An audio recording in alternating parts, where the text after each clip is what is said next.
जेव्हा कर्णाने सूर्यदेवांना विचारले, माझी काय चूक होती, 99% लोकांना माहीत नाही, सूर्यदेव काय म्हणाले? रात्रीचे आकाश शांत होते, पण त्याच्या शांततेतही काहीतरी अस्वस्थतेचा स्पर्श होता. कुरुक्षेत्राच्या रणभूमीवरचा धूळ अजूनही हवेत तरंगत होता. एका कोपऱ्यात रणातून परतलेला तो एकटा योद्धा बसला होता, कर्ण.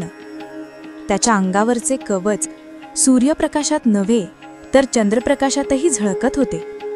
पण आज त्या कवचाचा तेज काहीसा मंद झाला होता, जणू स्वतः सूर्यानेही आपले किरण मागे घेतले होते. कर्णाचे मन प्रचंड वादळात होते. त्याच्यासमोर नियती उभी होती. एकीकडे दुर्योधनाचे बंधुत्व, दुसरीकडे लक्ताचा हक्क सांगणारे पांडव, आणि त्या सर्वांच्या पलीकडे त्याच्या अंतःकरणात एक अनोळखी वेदना, आई कुंतीचे उद्गार, ज्याने त्याचे सर्व जग उलथून टाकले होते. तू पांडव आहेस कर्ण, तुझा पिता सूर्य आहे. त्या शब्दांनी त्याचे अस्तित्वच हादरून गेले होते. त्या रात्री त्याने डोळे मिटले आणि दीर्घ श्वास घेतला. सूर्यदेवा, जर खरोखर तुम्ही माझे पिता असाल तर आज मला दर्शन द्या. माझ्या मनातील हा गोंधळ आता सहन होत नाही. त्याच्या आवाजात ना राग होता ना आक्रोश, फक्त वेदनेचा शांत कंपन. क्षणभर सर्वत्र गूढ शांतता पसरली आणि मग जणू आकाश फाटून प्रकाशाचा एक तेजस्वी गोळा खाली उतरला. त्या तेजातून एक विराट तेजोमय पुरुष प्रगट झाला. सुवर्णवर्ण अंग, किरणांच्या माळा मानेभोवती, डोळ्यात अपार करुणा आणि सामर्थ्य. कर्ण थरथरला. त्याचे हात आपोआप जोडले गेले. पिता, त्याचा आवाज मोडून निघाला. सूर्यदेवाने हात पुढे केला आणि त्यांच्या किरणांनी कर्णाच्या कपाळाला स्पर्श केला. कर्णा, माझ्या पुत्रा, तू मला बोलावलेस आणि मी आलो आहे. मला ठाऊक आहे, आज तुझ्या हृदयात प्रश्नांचे वादळ आहे. कर्णाने डोळे उघडले. पिता, माझा जन्म का असा गुपितात झाला? का मला आईने नदीत सोडले? का मी आयुष्यभर सूतपुत्र म्हणून हिणवला गेलो, जेव्हा माझ्या रक्तात दैवत्व होतं? त्याचा आवाज आता वेदनेने थरथरत होता. सूर्यदेव काही क्षण निशब्द राहिले. कर्णा, ते म्हणाले शांतपणे, प्रत्येक जीवाला नियतीने एक धर्म दिला आहे. तुझा धर्म होता योद्धा होणे, पण त्याहून मोठं होतं तुझं धैर्य, तुझी दानशीलता आणि तुझं सत्यनिष्ठ मन. कुंतीनं तुला सोडलं ते तिचा अपराध नव्हता, ते तिचं दुर्भाग्य होतं. ती समाजाच्या भीतीने बांधली गेली होती, पण तू तिच्या त्या अपराधावर पाणी सोडून स्वतःला महापुरुष सिद्ध केलंस. कर्णाच्या डोळ्यात अश्रू आले. पण पिता, तो म्हणाला, मी ज्यांच्यासाठी लढतोय ते अधर्मावर आहेत. मला माहीत आहे पांडवांचा धर्म योग्य आहे, पण मी दुर्योधनाशी बांधील आहे. तोच मला स्वीकारणारा एकमेव माणूस होता. जर मी त्याला सोडलं तर माझं अस्तित्वच कोसळेल. सूर्यदेव गंभीरपणे म्हणाले, वचन महत्वाचं आहे, पण सत्य त्याहून महत्वाचं आहे पुत्रा. तू दुर्योधनाशी बांधीला आहेस, पण तुझ्या आत्म्याशीही बांधीला आहेस. तू स्वतःला विचार, या रणात तू कोणासाठी लढतोयस? सत्तेसाठी की सन्मानासाठी? कर्णाने दीर्घ श्वास घेतला. मी लढतोय माझ्या अस्तित्वासाठी, माझ्या नावासाठी. मी नेहमीच तुच्छ लेखला गेलो, सूतपुत्र म्हणून हिणवला गेलो. आता जर मी मागे हटलो तर लोक म्हणतील, तो घाबरला. सूर्यदेव हळूच पुढे आले. आणि जर तू या युद्धात पांडवांना मारलंस तर काय मिळेल तुला? राज्य की शाप? लक्षात ठेव कर्णा, तू जितका महान योद्धा आहेस तितकाच तू मनानेही विशाल आहेस.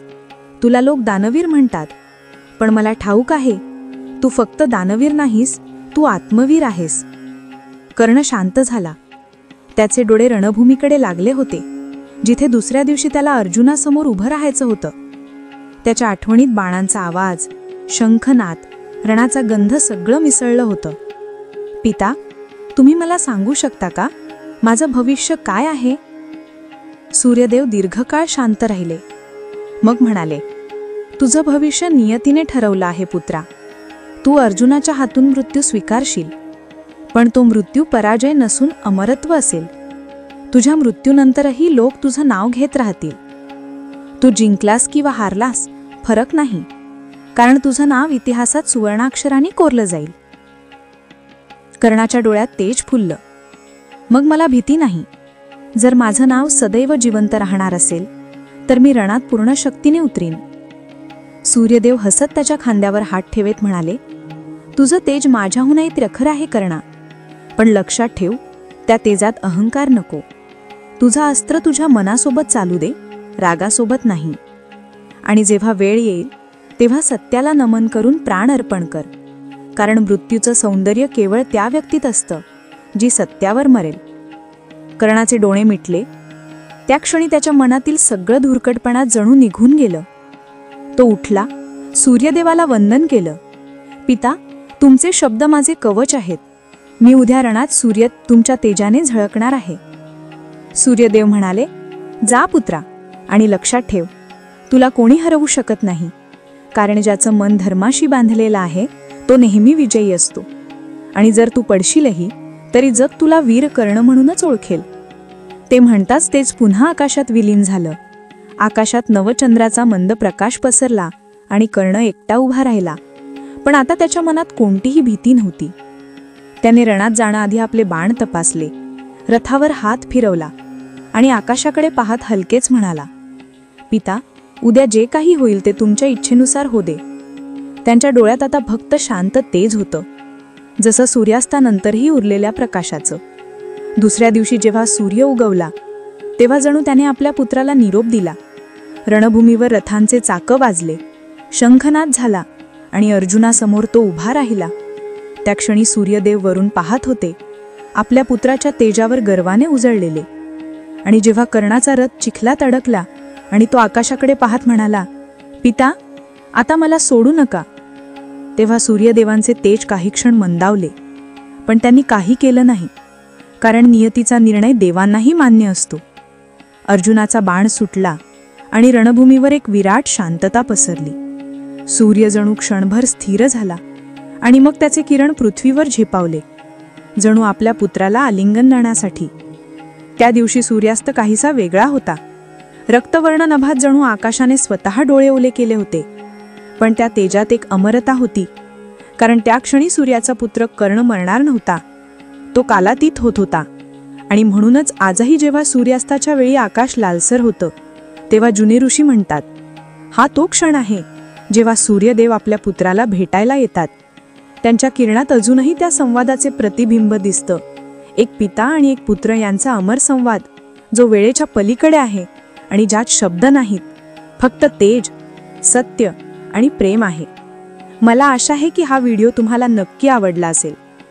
व्हिडिओ आवडला असेल तर एक लाईक नक्की करा आणि कमेंटमध्ये जय श्री कृष्ण नक्की लिहा.